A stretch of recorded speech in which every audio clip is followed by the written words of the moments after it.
தொடங்குகின்றது. தமிழ் இலக்கியத்தில் கொட்டி கிடக்கின்ற குவியல்கள் பல. அந்த வகையில் நாட்டுப்புற இலக்கியம் என்பது மக்களோடு ஒன்றிணைந்த ஒரு இலக்கியமாகும். மனமகிழ்வு தொடங்கி இறுதி வரை, அதாவது தாலாட்டு முதல் ஒப்பாரி வரையிலான எண்ணற்ற இடையில் நிகழ்கின்ற பல எண்ணற்ற நிகழ்வுகளின் ஒட்டுமொத்த மதிப்பீடாக நாட்டுப்புற இலக்கியம் திகழ்கின்றது. நான் அதை பற்றி மிக நீண்ட நெடிய விளக்கம் கூற விரும்பவில்லை. என்றால் மேடையில் இருக்கின்றவர்கள் நிறைய பேச வேண்டும் என்ற காரணத்தினால் சில பாடல்களை மட்டும் உங்களுக்கு இங்கு சொல்லி தெளிவாக்கிவிட்டு வரவேற்புரையை இனிதாக தொடங்கலாம் என்று இருக்கின்றேன்.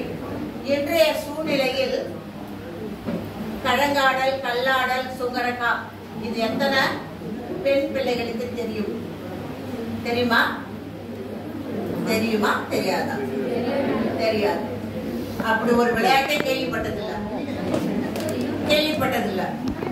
ஏழாங்காடுதல், கழங்காடுதல், கல்லாடுதல், சுங்கரக்கா இதெல்லாமே எதுவுமே தெரியாதா?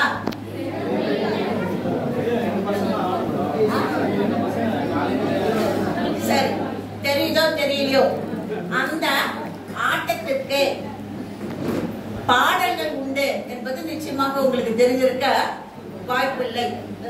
இரிச்சுக்கோ, பூவை பிரிச்சுக்கோ, பொட்டிக்குள்ள வச்சுக்கோ, முக்கோட்டு, சிக்கோட்டு, மூணாம் படி தட்டு, நாங்களாடு, பம்பரம், சிதையாடும், சிதம்பரம், அஞ்சு கிழக்கா, துப்பு, அது மேல வரலாம் ராசாத்தி, ஒவ்வொரு காய்க்கும் 2 கா 3 கா 4 கா அப்படின்றதுக்கெல்லாம் பாடல் உண்டு.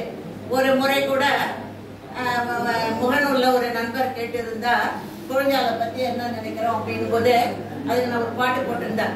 அக்காடி அக்காடி அக்கா முடியா வராண்டி, தெருக்கடை தனம்பாய போடடி, கிட்ட வந்தா கட்டையால அடிடி.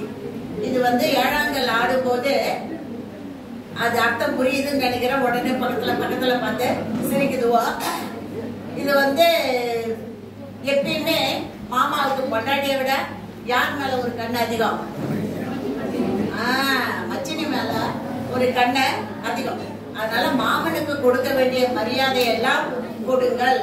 ஆனால் அவர் ஏதாவது நம்ம கிட்ட வாழாட்டினா நம்ம அவருக்கு கொடுக்க வேண்டிய மரியாதையை கொடுத்து விட வேண்டும் என்று சமூக நோக்கோடு எழுதப்பட்ட பாடல்கள் தான் நாட்டுப்புற இலக்கியங்கள். அதே மாதிரி செல்வ வளத்தை பற்றி சொல்கின்ற போது கீழ்காணி மேல்காணி கீழே சொரக்காணி கண்டு 2 பரப்பான் கலந்ததை குடிப்பான் தேர்நில செல்வம் செல்வகுமாரன் என்று மிக நீண்ட நெடிய நாட்களுக்கு பிறகு குழந்தை பிறந்த பொழுது அதனை பாராட்டு முகமாக, சீராட்டு முகமாக பாடப்படுகின்ற பாடல். இதில் உங்களுக்கு இலக்கியத்திலிருந்து தெரிஞ்சிருக்கும் என்று நினைக்கின்றேன். படைப்பு பல படைத்து பலரோடு உண்ணும் உடைபெறும் செல்வராயினும் இடைப்பட குறுகுறு நடந்து இட்டும் தொட்டு நெய்யுடைய அடிசில் மெய்ப்பட விதித்தும். தெரியாதா? சந்தோஷம். சரி, அதுக்கும் சந்தோஷம், இதுக்கும் சந்தோஷம். இப்படி சங்க இலக்கியத்தோடு தொடர்புடையவைதான் பெரும்பாலான நாட்டுப்புற இலக்கியங்கள். துக்கமோ துயரமோ அது சங்க இலக்கியத்திலும் கபிலர் பாடிய அற்றை திங்கள் அவ்விநிலவில் பாட்டு தெரியுமா?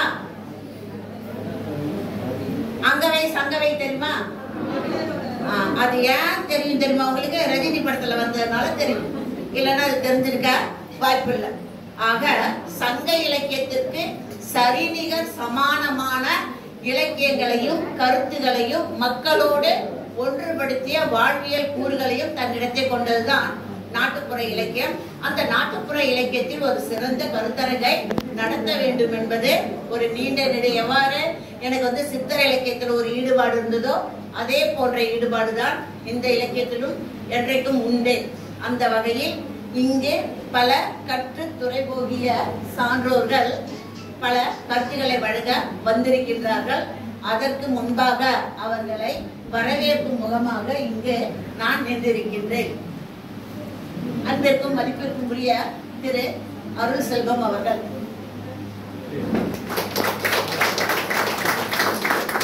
நான் எந்த உதவி கேட்டாலும் மறுக்காமல் செய்கின்ற என் அன்பிற்கு இனிய ஒரு நல்ல நண்பர்.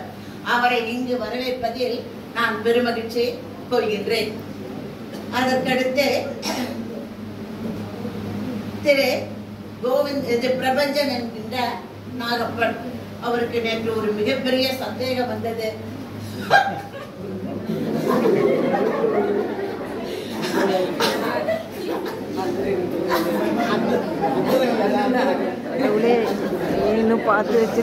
சந்தேகம் வந்தது. அந்த சந்தேகத்தை நான் நிவர்த்தி செய்யவில்லை, அவரே நிவர்த்தி பண்ணி கொண்டு வந்து இங்கு அமர்ந்திருக்கின்றார். புதுச்சேரி படைப்பாளர் இயக்கத்தில் ஒரு மிகப்பெரிய தூணாக இருக்கின்ற அவரை என்னுடைய இந்த நாட்டுப்புறவையில் இலக்கியங்கள் வீட்டுருவகத்தில் வாழ்த்துறை வழங்க மிக அன்புடன் வரவேற்கின்றேன். ஐயா சாமி